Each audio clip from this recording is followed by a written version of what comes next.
जय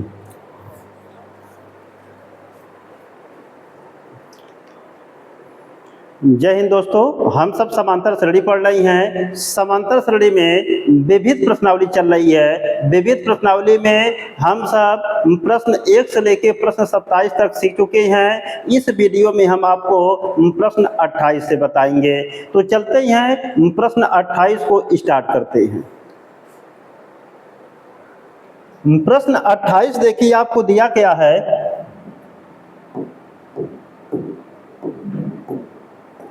प्रश्न 28 दिया गया है, एक समांतर श्रेणी कह रहा कि एपी आपको दी गई है। इस एपी में कह रहा कि 121 आपको एक पद दिया है, दूसरा 117 दिया है, तीसरा 113 दिया है। का कौन सा पद सबसे पहला ऋणात्मक पद होगा? तो यहाँ पर देखिए, आपसे ऋणात्मक पद की बात कर रहा। किसकी बात कर रहा है? ऋणात्मक पद। तो ऋणात्मक पद की बात कर रहा, तो पद का मतलब यहाँ से संख्या से तात्पर्य होता, आप लोग जानते ही हैं। ऋणात्मक पद मतलब ऋणात्मक है, संख्या से तात्पर्य है। तो आप जानते हैं कि अगर हम ऋणात्मक पद की बात करें या ऋणात्मक संख्या की हम बात करें, तो इसका मतलब होता कि n का मान जानते हैं कि आपका किस में आना चाहिए? माइनस में आना चाहिए। तो आप जानते हैं कि अगर माइनस में आप नहीं लिखना चाहते हैं, तो इससे निष्कर्ष ये निकलता कि जो ऋणात्मक संख्याएं होती हैं वह 0 से छोटी होती हैं। तो इसका मतलब n का मान जो है, यह n का मान जानते हैं कि क्या होना चाहिए? यह n का मान 0 से क्या होना चाहिए? छोटा होना चाहिए। तो आप जानते हैं कि पदों की संख्या n का मान जब 0 से छोटा होगा, तब जानते हैं कि पद आपका ऋणात्मक होगा।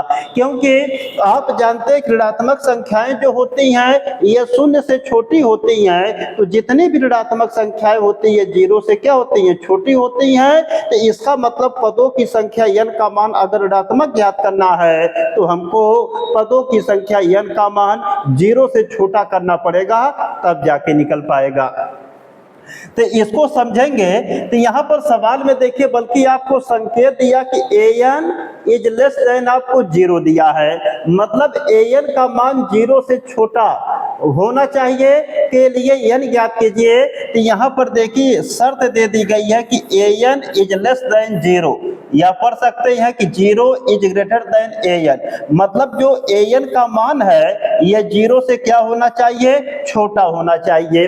तो जब an का मान 0 से छोटा होगा, तभी जानते हैं कि पदों की संख्या n का मान ऋणात्मक होगा।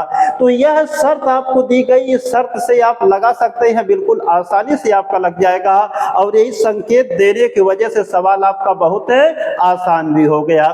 तो हमको क्या करना है कि आपको n का मान ज्ञात करना है, लेकिन n का वह मान ज्ञात करना है कि जिस पर जो पद आए वह ऋणात्मक आए, और ऋणात्मक वह पहला पद आपका आए, यह करना है। तो चलते हैं, हल करते हैं सवाल को। तो कोई दिक्कत आप लोगों को नहीं होनी चाहिए, और सवाल ही बहुत मस्त है और बहुत ही आसान सवाल दिया है। तो यहाँ पर देखिए, आपको एक एपी दी गई है। इस एपी में देखिए पहला पद 121 है, दूसरा पद आपको 117 है, और तीसरा पद 113 है। Dot dot dot dot and so on आपको दिया है। तो इसमें कह रहा कि आपका कौन सा पद सबसे पहला ऋणात्मक पद होगा। संकेत आपको दिया कि an इज लेस देन 0, मतलब an का मान 0 से छोटा होना चाहिए। और सही भी है कि अगर an का मान 0 से छोटा होगा, तभी n का मान ऋणात्मक आएगा। तो इसको हल करते हैं। तो जब यह एक एपी आपको दी गई है, तो एपी में जानते हैं कि जो पहला पद होता है इसको प्रथम पद a1 से लिखते हैं, द्वितीय पद को a2 से, तृतीय पद को a3 से लिखते हैं। तो आप ये भी जानते हैं कि समांतर श्रेणी में देखिए कुछ भी ज्ञात करना होता है, हमको प्रथम पद a और सार्वंतर d की आवश्यकता होती है। तो सबसे पहले जो एपी दी गई है, इससे प्रथम पद a और सार्वंतर d निकालेंगे। तो चलते ही हल करते हैं। तो यहाँ पर देखिए प्रथम पद a का मान निकालेंगे, a बराबर a1 और a1 बराबर 121 के। तो सारवंतर d का मान निकालेंगे, d बराबर a2 माइनस a1, तो a2 का मान 117 माइनस a1 का मान 121। तो घटा देंगे देखिए, तो आप जानते हैं कि 7 4 आपका क्या होता है कि 11, मतलब माइनस है 4 आ जाएगा। तो आप जानते हैं कि 117 में से 121 घटाएंगे, ये छोटी संख्या या बड़ी संख्या है। तो जब छोटी संख्या में से बड़ी संख्या घटाते हैं तो नियम होता है कि घटाते तो बड़ी में से छोटी को ही आगे माइनस लगा देते हैं। तो नियम होता है कि बड़की में से छोटकी घटावा, बड़की का चिन्ह लगावा। तो 121 देखिए, 121 में से 117 जाएगा, 4 आएगा, लेकिन 121 मान में बड़ा है तो आप जानते हैं कि इसके आगे माइनस है तो माइनस कर देंगे। अब प्रथम पद देखिए, a का मान निकल गया, सारवंतर d का मान निकल गया, और हमको n का मान ज्ञात करना है। तो n का मान ज्ञात करना है, देखिए इसमें n बराबर क्या करना आपको ज्ञात करना है। और संकेत देखिए दिया, इसे लगाएंगे तो देखिए प्रथम ऋणात्मक पद के लिए, प्रथम ऋणात्मक पद के लिए, प्रथम ऋणात्मक पद के लिए, तो प्रथम ऋणात्मक पद के लिए क्या होगा देखिए, तो प्रथम ऋणात्मक पद के लिए होगा कि an इज लेस देन 0, मतलब an का मान 0 से क्या होगा, छोटा होगा। तो प्रथम ऋणात्मक पद के लिए an इज लेस देन क्या हो जाएगा, 0 हो जाएगा। अब इसी को हल कर लेंगे तो मान हमारा निकल जाएगा। तो an बराबर सूत्र होता, देखिए an बराबर सूत्र होता है a plus n minus 1 into D is less than कितना हो जाएगा बोलिए, 0 के हो जाएगा। अब इसी को हल करिए तो मिलेगा क्या देखिए, तो a plus n minus 1 into D, ठीक, इज लेस देन कितना दिया है, 0। तो a का मान 121 दिया गया, तो a का मान 121 रखिए, प्लस n का मान देखिए आपको ज्ञात करना है, तो यहाँ पर n रहने दीजिए, माइनस 1 इंटू डी का मान देखिए कितना दिया, माइनस 4 दिया गया, तो यहाँ पर माइनस 4 कर दीजिए, इज लेस देन 0 दिया है। और हल करेंगे देखिए तो 121, देखिए माइनस 4 का गुणा करेंगे तो minus 4n, minus minus plus हो जाएगा 4, इज लेस देन कितने के, 0 के। तो 121 में देखिए 4 जोड़ेंगे तो 125 और minus 4n is less than 0 के। अब देखिए ध्यान से कि यहाँ पर माइनस 4n आपको दिया गया है और इसके बाद इज लेस देन आपको 0 दिया गया है। तो यहाँ पर देखिए बराबर का चिन्ह है कि है नहीं कि हम पक्षांतर करके निकालेंगे। तो जब देखिए बड़ा या छोटा चिन्ह दिया रहता है तब कैसे क्या करते हैं। अब यहाँ पर देखिए माइनस 4n दिया है, तो इसको अगर हमको उधर करना तो दोनों पक्षों में 4n जोड़ेंगे। तो देखिए इस तरीके से देखिए हल करेंगे, ध्यान देंगे आप, 125 माइनस 4n और प्लस 4n करेंगे, इज लेस देन आपका 0 प्लस क्या हो जाएगा, 4n। अब देखिए 4n से 4n क्या होगा, कट जाएगा, तो मिलेगा क्या आपका देखिए 125 और इसके बाद देखिए इज लेस देन आपका 4n मिलेगा। अब देखिए इस तरीके से आपका मान मिल गया।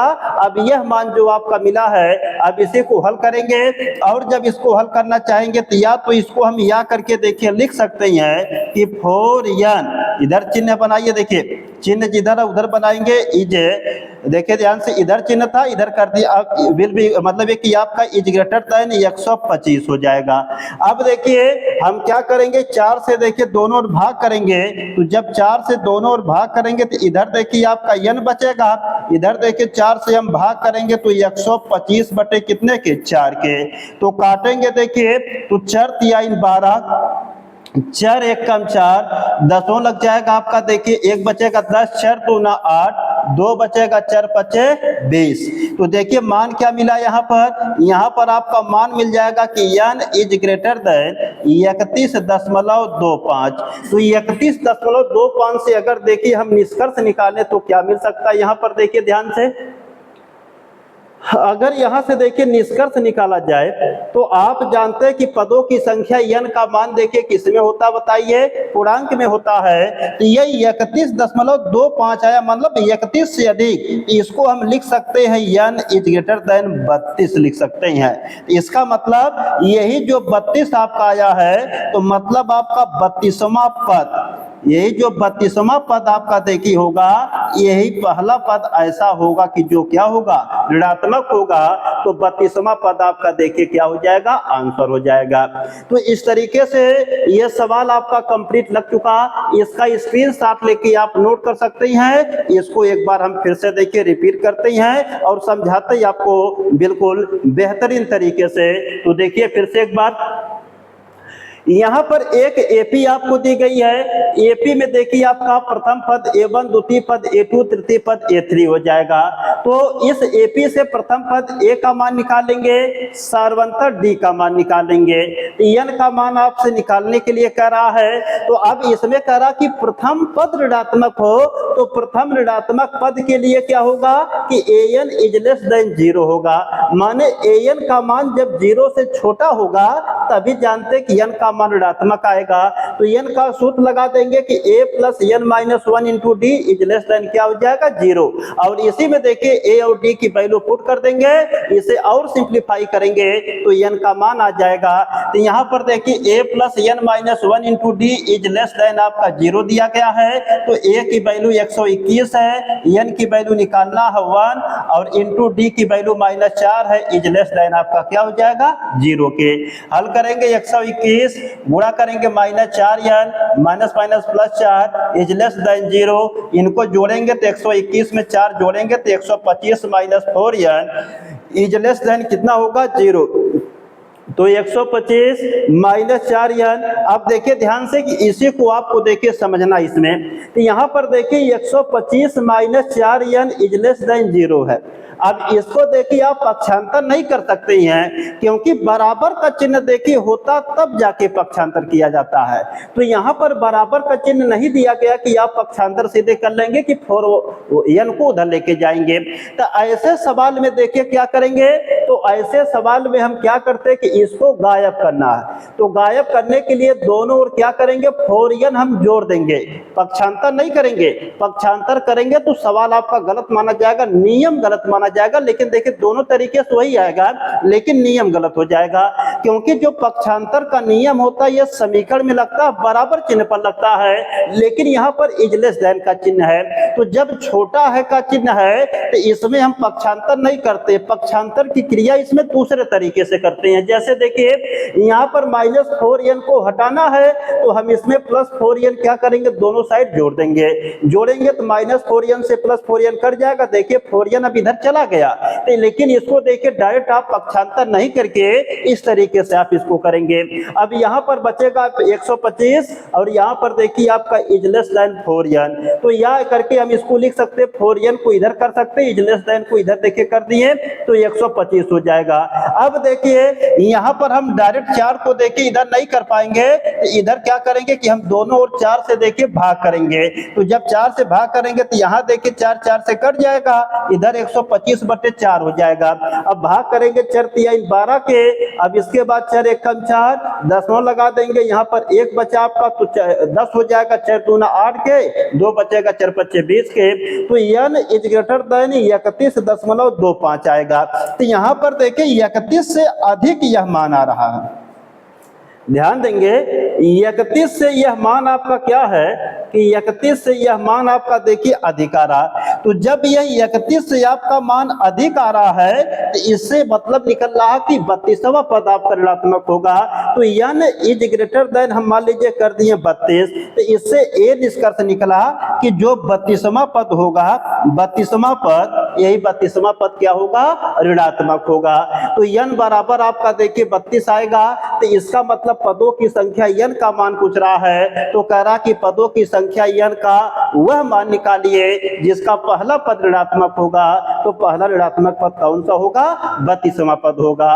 तो इसका आंसर आपका 32 आ जाएगा।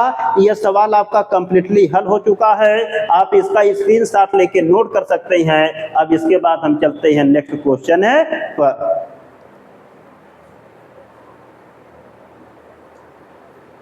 क्वेश्चन नंबर देखिए आपको 29 दिया गया है। कह रहा है कि किसी एपी के तीसरे और सातवें पदों का योग 6 है। मतलब कोई समांतर श्रेणी है, इसमें जो तीसरा पद है और जो आपको देखिए दिया गया सातवां पद दिया है, इन दोनों का योग 6 है जोड़ने पर, उनका गुणनफल 8 है। इस एपी के प्रथम 16 पदों का योग ज्ञात कीजिए, इनका 16 पदों का योग ज्ञात करना है। आप जानते कि चाहे जितने पदों का योग आपसे पूछे, तो पदों का योग ज्ञात करने के लिए आप जानते हैं कि प्रथम पद ए और सारवंतर डी की आवश्यकता होती है। तो सबसे पहले जो आपको शर्त दी गई है, इस शर्त के अनुसार आप प्रथम पद ए और सारवंतर डी ज्ञात करेंगे। इसके बाद आपसे जो 16वां पद पूछ रहा वो आप निकाल लेंगे। तो चलते हैं, देखिए इसको हल करते हैं और आप सीखेंगे कैसे यह सवाल आपका लगेगा। देखिए, किसी एपी के तीसरे और सातवें पदों का योग, तो पद को देखिए हम ए से लिखते हैं, तो तीसरे पद को हम A3 से लिखेंगे और सातवां पद, तो सातवें पद को हम देखिए A7 से लिखेंगे। तो कह रहा कि किसी एपी के तीसरे, तो तीसरे पद को A3 से लिख दिए और सातवें, तो सातवें पद को A7 से लिख दिए। इनका योग 6 दिया गया है, तो इन दोनों का योग किसके बराबर? 6 के बराबर है। यह पहली शर्त दी गई है। और उनका गुणनफल, और इन्हीं का जो गुणनफल दिया, मतलब A3 और इंटू A7, यह जो गुणनफल आपका इन दोनों का दिया गया, कितना दिया गया है? 8 दिया है। तो कह रहा कि इस एपी के प्रथम 16 पदों का योग ज्ञात कीजिए। तो 16 पदों का योग ज्ञात करना मतलब यह 16 बराबर क्या करना है? ज्ञात करना है। यह सवाल आपको दिया गया है। तो चलते हैं, इस सवाल को देखिए हल करते हैं, और बहुत ही मस्त सवाल है और बहुत ही आसान सवाल है। तो इसको हल करते हैं, आप लोग देखेंगे अच्छी तरीके से। तो A3 बराबर देखिए सूत्र होता है A प्लस 2D और प्लस A7 बराबर सूत्र होता है A प्लस 6D और विल बी इक्वल टू 6। इसे और सिंप्लीफाई करेंगे तो A मिलके आपका 2A हो जाएगा। देखिए आपका 6 2 मिलके आपका 8D हो जाएगा और बराबर आपका 6 के। यहाँ से 2 कॉमन आप ले सकते हैं, तो A प्लस 2 चौकी 8 4D बराबर आपका 6 के। तो 2 3 6 के हो जाएगा। A प्लस 4D बराबर कितने के? 3 के हो जाएगा। मान लेंगे इसे समीकरण नंबर 1 के। यह समीकरण नंबर कितना हो गया? 1 के हो गया। अब इसके बाद देखिए यहाँ पर इसको हल करेंगे, यह जो आपको दिया गया है। अब इसके बाद देखिए यहाँ पर दिया गया कि A3, तो A3 का सूत्र होता आपका A प्लस 2D और इनटू देखिए A7 का सूत्र होता है A प्लस 6D और विल बी इक्वल टू कितना दिया गया? 8 दिया गया है। अब देखिए यह जो मान आपको दिया गया है, यहाँ पर भी यह मान दिया गया है। अब अगर देखेंगे आप, इसमें अगर आप तर्क करेंगे, थोड़ा सा मान लीजिए सोचेंगे, तो इसमें अगर देखिए इनका गुणा आप करेंगे तो A का गुणा A में करेंगे तो A स्क्वायर बन जाएगा और D का गुणा D में करेंगे तो D स्क्वायर बनेगा। अगर इनका गुणा करेंगे तो आप जानते कि वर्ग बनेंगे, तो वर्ग बनेंगे तो बहुत बड़ा आपका समीकरण हो जाएगा और बहुत बड़ा सवाल आपका हो जाएगा, तो बहुत लंबा आपका पड़ जाएगा। तो इसलिए यहाँ पर आप गणित के विद्यार्थी हैं, तो आप अपने तर्क के द्वारा, अपने विवेक के द्वारा इस सवाल को छोटा करने का प्रयास करेंगे। तो यहाँ पर देखिए जो मान दिया गया है, इसी मान में देखिए हम कुछ ऐसा कर दें कि सवाल आपका आसानी से हल हो जाए और आपको ज्यादा दिक्कत भी ना हो। अगर देखिए इसका गुणा करके लगाएंगे तो सवाल बहुत कठिन बन जाएगा और आपको दिक्कत भी होगी, इसलिए हम यही से आसान करेंगे। तो यहाँ पर देखिए जो समीकरण 1 आपको दिया A प्लस 4D, तो A प्लस 4D का इसमें प्रयोग करना हम चाह रहे हैं। तो अगर A प्लस 4D का इसमें प्रयोग करना चाह रहे हैं तो इसके रूप में इसको बनाइए। तो देखिए ध्यान से हम कैसे बना रहे हैं। तो A प्लस, अगर 2D है, 2D को हम लिख सकते हैं 4D माइनस 2D। अगर बताइए हम 4D में से 2D को घटा दे, तो जानते हैं कि 4D में से 2D को घटाएंगे तो 2D ही बचेगा। इसमें देखिए इसको हम लिख सकते हैं A प्लस 4D प्लस आपका 2D और विल बी इक्वल टू आपका 8 हो जाएगा। देखिए 4D में हम 2D जोड़ेंगे तो आपका कितना हो जाएगा बताइए? 6D हो जाएगा। देखिए तो यहाँ पर 4D और 2D, यहाँ पर देखिए 4D 2D, तो यहाँ पर देखिए 2D को हम 4D में से 2D घटाएंगे तो 2D ही मिलेगा, तो इसके और इसके मान में कोई परिवर्तन नहीं होगा। लेकिन इसको हम इस रूप में क्यों लिख रहे हैं, क्योंकि जानते हैं कि समीकरण 1 में a प्लस 4D आया है, तो जब इसको हम a प्लस 4D के रूप में बनाएंगे तो यहाँ से इसका मान रख देंगे, सवाल बिल्कुल छोटा हो जाएगा। तो इसको देखिए जो 6D दिया है इसको हम लिख लेंगे a plus 4D plus 2D लिख देंगे, तो जब हम 4D में 2D जोड़ेंगे तब आपका 6D हो जाएगा। तब भी देखिए आपका सवाल क्या हो जाएगा, जानते हैं कि तब भी सवाल आपका बिल्कुल है, आप जानते हैं कि आसान हो जाएगा, क्योंकि a प्लस 4D का मान यहाँ से उठा के हम क्या करेंगे, रख देंगे। अब इसको देखिए आगे हल करते हैं, तो जब आगे हल करेंगे तो मिलेगा क्या, देखिए अब इसको हम इस तरीके से देखिए लिखते हैं a प्लस 4D और माइनस आपका देखिए 2D, a प्लस 4D, इसको देखिए हम लिख देते हैं a प्लस 4D और देखिए आपका प्लस है 2D। आई 4D को हम क्या करते, अलग करते, विल बी इक्वल टू कितना होता 8। अब इसी को हल करें तो a प्लस 4D का मान देखिए कितना दिया, a प्लस 4D बराबर आपका 3 दिया, तो 3 माइनस कितना होगा 2D के, और a प्लस 4D का मान कितना देखिए दिया गया 3, तो हो जाएगा 3 प्लस आपका 2D के बराबर कितने के, 8 के। अब इसको हल करेंगे तो यहाँ पर देखिए सूत्र अगर लगाना चाहते हैं a माइनस b और इंटू a प्लस b, तो a minus b into a plus b will be equal to a square minus b square, that is called squaring formula, इसी को स्क्वायरिंग फार्मूला कहते हैं। तो इनको अगर सूत्र से आप हल करना चाहते हैं तो जानते हैं कि इसको देखिए, इसको हम a मान लेंगे तो यह a होगा, और देखिए ध्यान से कि इसके बाद जानते हैं कि इसको अगर देखिए a, इसको b मान लेंगे तो यह b होगा, तो यहाँ पर निकलेगा आपका a माइनस b, यहाँ पर निकलेगा a प्लस b। तो जानते हैं कि जब दो पद एक कोष्टक में घटते हैं एक कोष्टक में जुड़ते हैं तो वह वर्गांतर के सूत्र होते हैं, स्क्वायरिंग फार्मूला होते हैं, तो इनका वर्ग कर देंगे। तो आगे देखिए जब इसे हल करेंगे तो मिलेगा क्या, अब इसके बाद तो यहाँ पर यह देखिए 3 का स्क्वायर कर देंगे माइनस इसे देखिए 2D का स्क्वायर कर देंगे और बराबर कितने को हो जाएगा 8 के, तो 3 तरीका 9 होगा माइनस 2 दूना 4D स्क्वायर होगा बराबर 8 के। इसको इधर लेके आइए तो 9 माइनस 8 बराबर 4D स्क्वायर के। तो यहाँ तक आप लोगों का देखिए क्वेश्चन लग चुका है, तो पहले यहाँ तक आप स्क्रीनशॉट लेके नोट कर सकते हैं, इसके बाद हम आगे आपको क्वेश्चन को बताते हैं। अब आगे देखिए क्या मिलेगा, यहाँ तक आप स्क्रीनशॉट ले लें।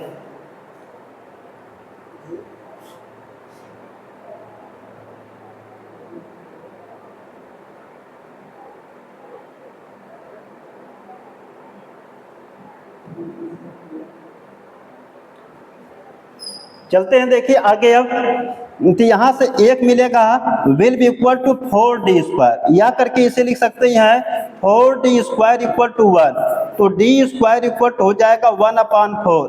तो इसको हम क्या लिख सकते हैं, देखिए विल बी इक्वल टू 1/2 का होल टू द स्क्वायर, यह स्क्वायर से यह कट जाएगा, D will be equal to क्या हो जाएगा 1/2। तो देखिए सारवंतर D का मान कितना आ गया, 1/2 आ गया।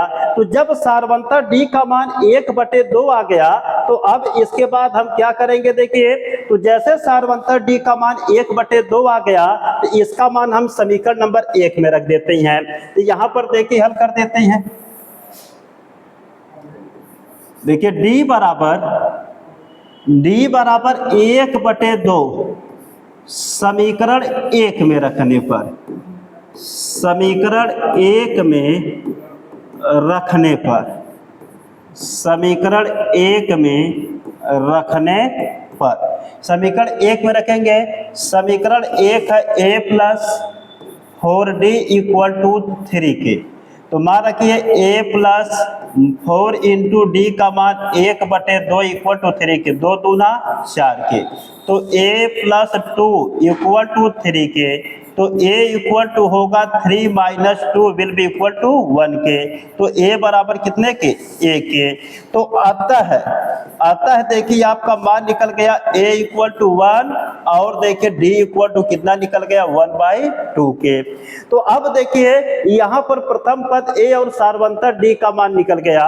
तो जब प्रथम पद a और सारवंतर d का मान निकल गया तो आपसे इस सवाल में करा कि 16वां पद ज्ञात कीजिए।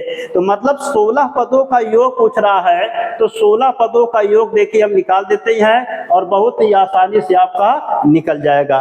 तो इस सवाल में देखिए आपसे क्या पूछ रहा है कि आपसे करा कि 16 पदों का योग ज्ञात कीजिए। तो हम देखिए 16 पदों का योग निकाल के आपको बताते हैं। तो जब 16 पदों का योग पूछ रहा है तो आप सूत्र पढ़े हैं कि S n equal to n/2 into 2a plus n minus 1 into D के। तो इसमें देखिए हल करेंगे तो n का मान कितना रखना है? n का मान देखिए 16 रखेंगे। तो n का मान 16 रखेंगे तो यस 16 बराबर 16/2 इंटू 2 इंटू a का मान कितना निकाले हैं 1। तो यहाँ पर 1 रख देंगे और प्लस n का मान 16 माइनस 1 इंटू d का मान 1/2 होगा। अब हल करेंगे देखिए भाग करेंगे 8 2 धन 16 में से 1 जाएगा 15 गुणे 1/2 के। और हल करेंगे क्या मिलेगा देखिए 8 2 धन देखिए आपका हो जाएगा 15/2 के। और हल कर देंगे तो 8 गुणे 2 दूना 4 15 4 19/2 के 2 चौके 8 बराबर 4 गुणे 19 के। वो नई चौक जानते हैं कि 76 हो जाएगा। तो 16 पदों का योग या 16 बराबर 76 आ जाएगा। यही जानते हैं कि आपका आंसर हो जाएगा। तो यह सवाल आपका देखिए जो था क्वेश्चन नंबर 29 था, यह 29 वाला क्वेश्चन आपका कंप्लीट लग चुका है। आप इसका स्क्रीनशॉट लेके नोट कर सकते हैं। इसके बाद हम चलते हैं अगले क्वेश्चन पर।